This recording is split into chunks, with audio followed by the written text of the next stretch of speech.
Blade Runner, um dos grandes clássicos da ficção científica, dirigido por Ridley Scott, baseado no romance Androides Sonham com Ovelhas Elétricas, do prolífico e visionário Philip Kindred Dick, um dos maiores expoentes da contracultura durante as décadas de 1960 e 70, cria uma atmosfera noir, sombria e perturbadora para contar uma história impressionante e abordar questões filosóficas profundas sobre a natureza da vida, da religião, da tecnologia e da própria condição humana.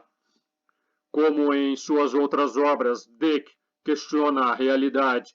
Ele que acreditava ser a nossa realidade uma prisão virtual criada pelo eviterno Império Romano, a ponto de qualquer personagem com quem Rick Deckard depara, ou até ele mesmo poder ser um androide. Como diz Deckard, se os androides são capazes de realizar tudo o que os homens realizam, e de modo ainda melhor, a ponto de parecerem mais humanos do que os humanos, o que resta ao homem?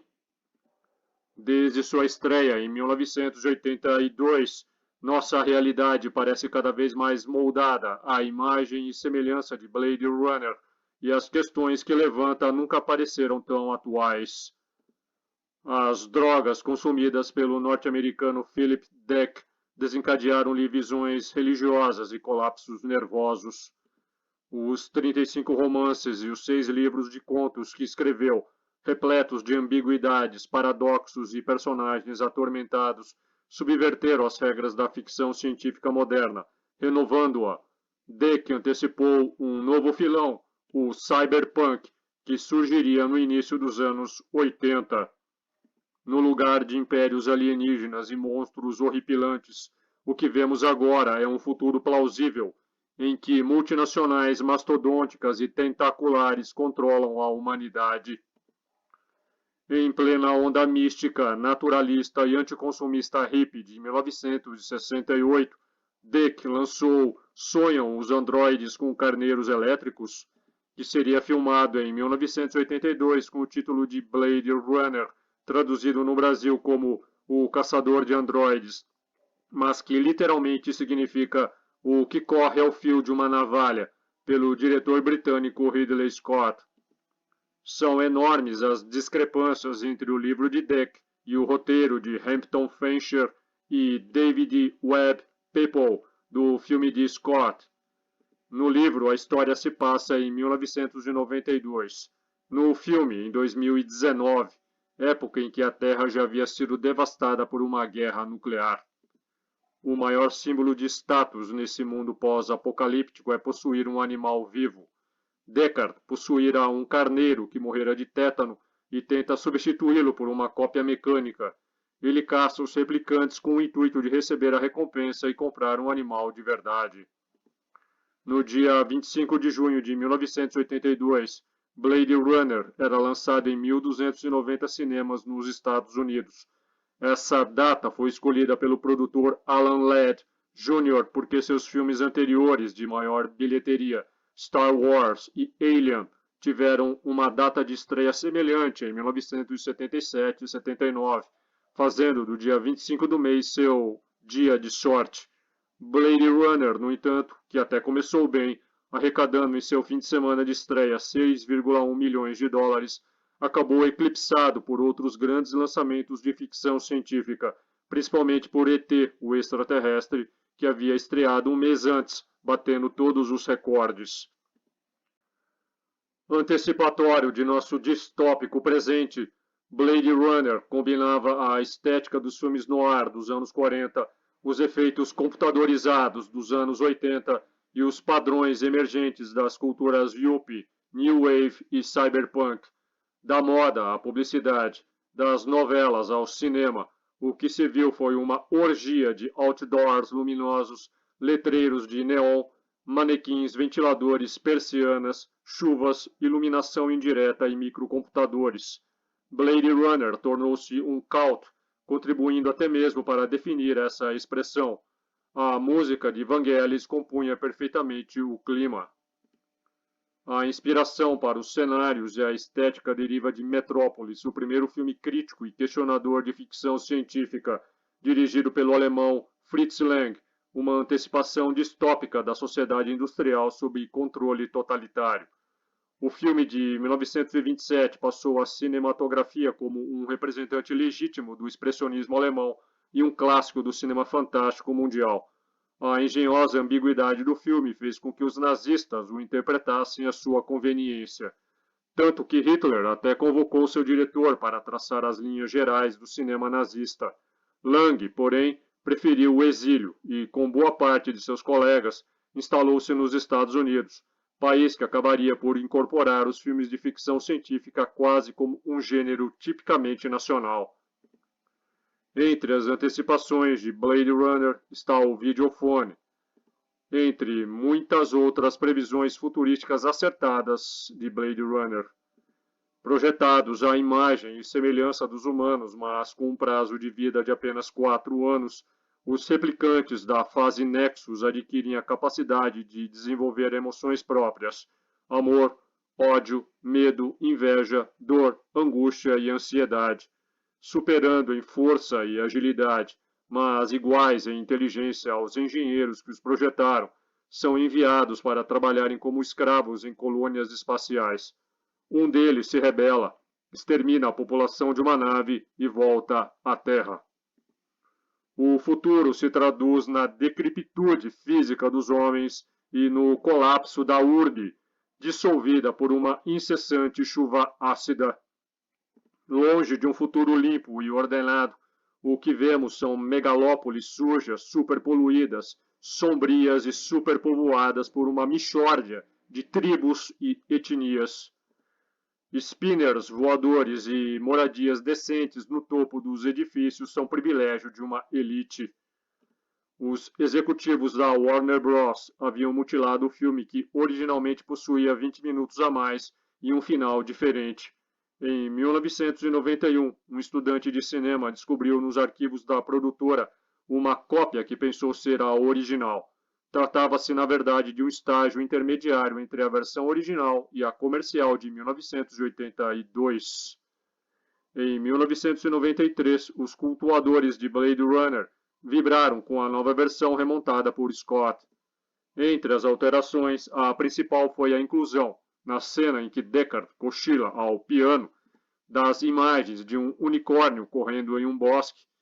O sonho revela o imaginário dos replicantes implantado pela Tyrell Corporation, vindo a confirmar que o caçador de androides também é um.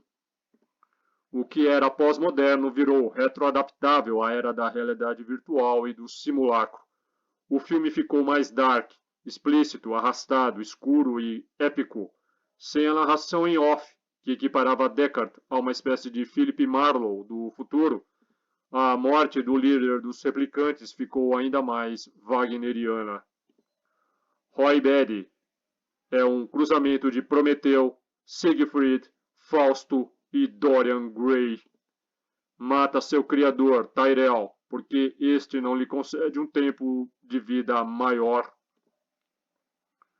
Todos esses momentos ficarão perdidos no tempo como lágrimas na chuva. Lamenta-se Batty quando chega a hora de morrer. No final, Deckard não foge mais com sua replicante em busca do Éden, mas entra num elevador e mergulha nas trevas, descendo ao inferno de Dante. Blade Runner é repleto de símbolos ocultistas, alquímicos, pedreiros e iluminados. Assim como na maioria dos filmes, nada é colocado nos sets por acaso. Muitos artigos e vídeos na internet já abordaram isso, daí que vou me limitar às cenas abaixo. O olho de Horus e a pirâmide truncada. Zigurates ou pirâmides truncadas com a luz do spinner à guisa de olho de Horus. Olho de Horus. No Bradbury Building, Jaquim e Boas, as colunas do Templo de Salomão e dos Pedreiros. O Bradbury Building é um prédio no cruzamento das avenidas 304 Sul e 3º Oeste no centro de Los Angeles, comissionado por Lewis L. Bradbury, milionário do ramo da mineração de ouro. As águias dos pedreiros, símbolo que remonta ao êxodo do povo de Moisés no Egito. Em seu compêndio, Bernard E. Jones conta sobre o relato de uma escavação das fundações de um templo construído em cerca de 3000 a.C., 2000 anos antes da construção do Templo de Salomão, sobre um achado de 2 placas de terracota com inscrições, detalhando como a construção havia sido ordenada e iniciada. Essas placas foram ali depositadas quando do lançamento da pedra fundamental do templo por Gudea, governador de Lagash, na Babilônia. As inscrições dos cilindros impressas nas mesmas incluíam um esboço de um pássaro da tormenta, representado por uma águia com 2 cabeças. Esse símbolo foi utilizado pelos sumérios e pelo povo de Akkad, pelos hititas, povo indo-europeu que no segundo milênio a.C. fundou um poderoso império na Anatólia Central, atual Turquia. No ano 102 a.C., o cônsul romano Marius decretou que a águia seria um símbolo da Roma imperial. Mais tarde, Roma utilizou a águia de 2 cabeças, uma voltada a leste e outra a oeste, como símbolo da unidade do Império Romano em 414 a.C. Descrita geralmente em preto sobre um fundo dourado, a águia bicéfala substituiu a águia de cabeça única e foi, posteriormente, adotada nos brasões de muitas cidades alemãs e famílias aristocráticas. Os imperadores do Império Romano cristianizado continuaram a sua utilização, sendo depois adotado na Alemanha durante o período de conquista e poder imperial, como também pelos nazistas do Terceiro Reich. A águia bicéfala pedreira à esquerda é a joia do pedreiro pertencente ao 33º grau, que a usa no colar, sobre as 2 cabeças, uma coroa de ouro. A coruja é um símbolo muito usado pelos pedreiros, iluminados e por sociedades secretas como a Bohemian Grove, por ser a ave soberana da noite e encarnar o mistério, a reflexão, a inteligência, a sabedoria e o conhecimento. Ela tem a capacidade de enxergar através da escuridão, conseguindo ver o que os outros não veem. Na mitologia grega, Atena, a deusa da sabedoria, tinha a coruja como símbolo. Os gregos consideravam a noite um momento propício para o pensamento filosófico. Pela sua característica de animal notívago, noturno, era vista pelos gregos como símbolo da busca pelo conhecimento. Havia uma tradição que dizia que quem come carne de coruja adquire seus dons de previsão e clarividências, mostrando poderes divinatórios. Enquanto todos dormem, a coruja fica acordada, com os olhos arregalados, vigilante e atenta aos barulhos da noite. Por isso, representa para muitas culturas uma poderosa e profunda conhecedora do oculto. A coruja tem a particularidade de conseguir girar o pescoço em até 270 graus para observar algo ao seu redor, permanecendo com o resto do corpo sem o menor movimento. A grande capacidade de visão e audição torna as corujas exímias caçadoras. A coruja é escolhida como mascote dos escoteiros e dos cursos universitários de filosofia, pedagogia e letras. O pentagrama, ou a estrela de 5 pontas, recorrentemente usado em rituais satânicos. O dragão chinês, símbolo do poder reptiliano. Mais um símbolo reptiliano, desta vez a serpente que levou à queda do homem no paraíso. A pomba, símbolo do Espírito Santo e da rainha e deusa babilônica Semíramis, que no seu leito de morte se tornou uma pomba. Os cravos, em repetição às torturas infligidas a Cristo na cruz.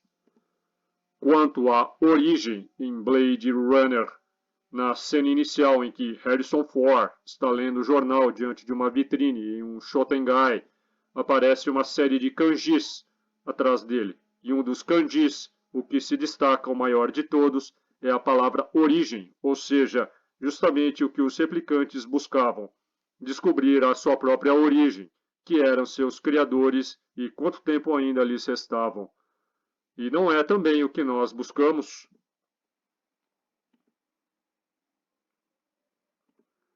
Em 2017 foi lançado Blade Runner 2049, produzido por Ridley Scott e dirigido por Denis Villeneuve, com roteiro de Hampton Fancher e Michael Gruen, que trouxe um mundo ainda pior do que o de 1982, controlado por uma superelite de super-homens amorais que reduziu a humanidade a uma escória que fabrica super transhumanos para Neander Wallace, um insano e sádico multibilionário, dono da Wallace Corporation, um deus, entre aspas, que suplantara Eldon Tyrell, o deus anterior, criador dos replicantes da série Nexus 6.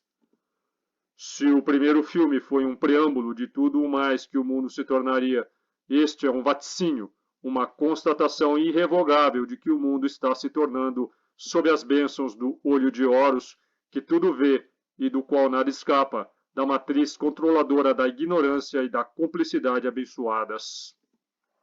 Os androides replicantes são o amálgama de uma humanidade com as mentes controladas, a fim de desempenharem múltiplas tarefas e realizarem múltiplos serviços em todos os níveis da sociedade.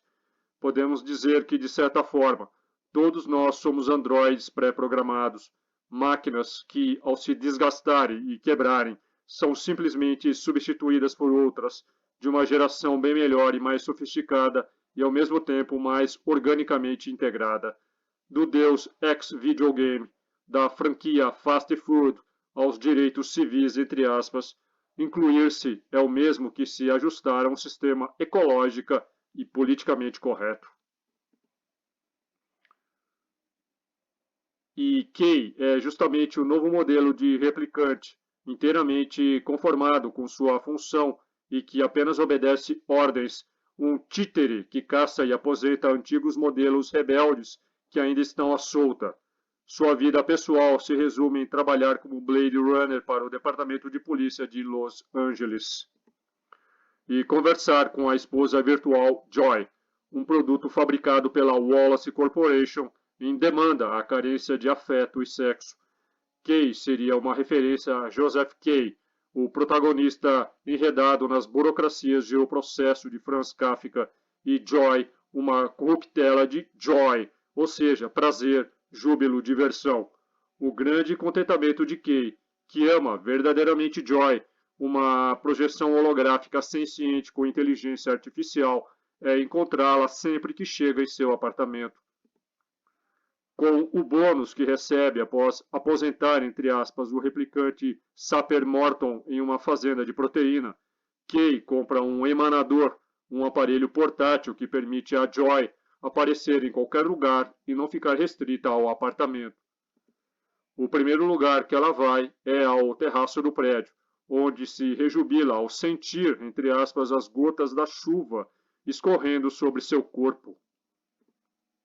Kay só passa a questionar sua própria condição e origem depois que ele encontra na fazenda de proteína uma urna com os restos mortais de uma replicante que havia morrido por complicações no parto após uma cesariana de emergência.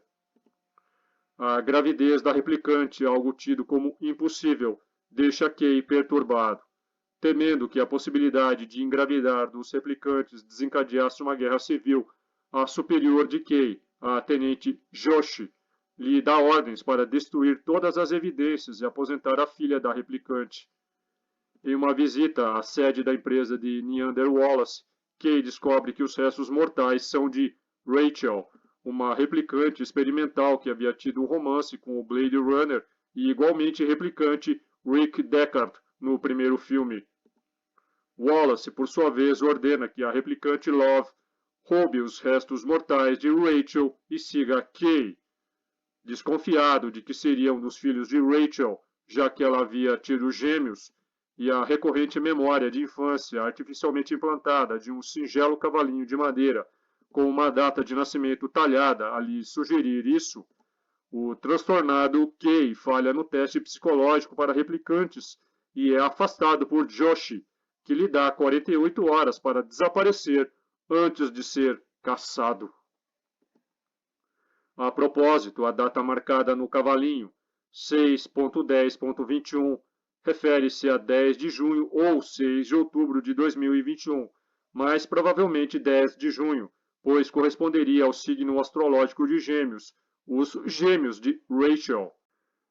É uma referência também à morte, em 26 de janeiro de 1929, de Jane, irmã gêmea de Philip Deck, 6 semanas após seu nascimento, que afetou profundamente sua vida, levando ao tema recorrente do gêmeo fantasma em seus livros. Apenas para lembrar, Para as elites ocultas, o nascimento gêmeo possui uma importância especial pela própria natureza da dualidade, Deus e demônio, bem e mal, positivo e negativo, dia e noite, luz e trevas, etc. Mencionemos apenas as duas colunas dos pedreiros, Jaquim e Boaz, a águia bicéfala, Janus, o deus de duas cabeças, o projeto Gemini da NASA, as torres gêmeas, etc. Elvis Presley também teve um irmão gêmeo que morreu logo após o nascimento. O codinome da ovelha clonada Dolly era 6LLS, ou seja, 6.12.12.19. Mas é claro que quando você encontra 33 em letras duplas, são 21, então 6.21.19. Mas quando você encontra meses, 12, você faz a soma dos dígitos. Portanto, 21.6.10. Kay vai às ruínas de Las Vegas, onde encontra Deckard, que revela que ele teve de deixar o corpo de Rachel e da criança com os outros replicantes para protegê-la. Sapper é quem a teria enviado a um orfanato, entre aspas, de sucateiros com um único pertence. Um cavalinho de madeira talhado por Deckard, contendo a data de seu nascimento. Toda a memória infeliz da menina nesse orfanato foi depois implantada em Kay. Resgatada do orfanato, a menina, talvez devido aos traumas que sofrera, acabara desenvolvendo um problema imunológico que a obriga a viver dentro de uma bolha de proteção, o que não a impede de se tornar uma excelente designer de memórias a serem implantadas nos replicantes de Wallace. Love, em sua caçada, tenta matar Kay e Deckard, que é salvo por um grupo de replicantes liderados por Fraser, a qual revela que Rachel morreu em seus braços após dar à luz a uma menina, e não um menino. Wallace confirma que Deckard, assim como Rachel, também é um replicante especial, e que os sentimentos de Rachel por ele foram deliberadamente programados, visando uma reprodução natural. Por conseguinte, a filha deles é um símbolo da igualdade entre humanos e androides, o estopim de uma revolução no mundo de Blade Runner. Tyrell havia logrado atingir a condição de semideus, portanto, ao criar seres perfeitos, indiferenciáveis dos humanos, motivo da frustração e irritação de Wallace, que não consegue ultrapassar a linha que separa os humanos dos sintéticos. Blade Runner 2049 termina com muitas incógnitas e destinos trágicos. Com a admissão da falência de um mundo artificial, da necessidade da busca de uma existência orgânica, de uma humanidade real e autêntica, de um amor verdadeiro, de uma alma. Chegará o tempo em que os androides parecerão e serão mais humanos do que os próprios humanos, como os replicantes de Blade Runner? Você pode ler esta matéria completa em meu Patreon. Torne-se meu patrono e tenha acesso a centenas de conteúdos exclusivos. Dê um like, compartilhe e inscreva-se. Torne-se membro e me siga nas minhas redes. Valeu e até mais.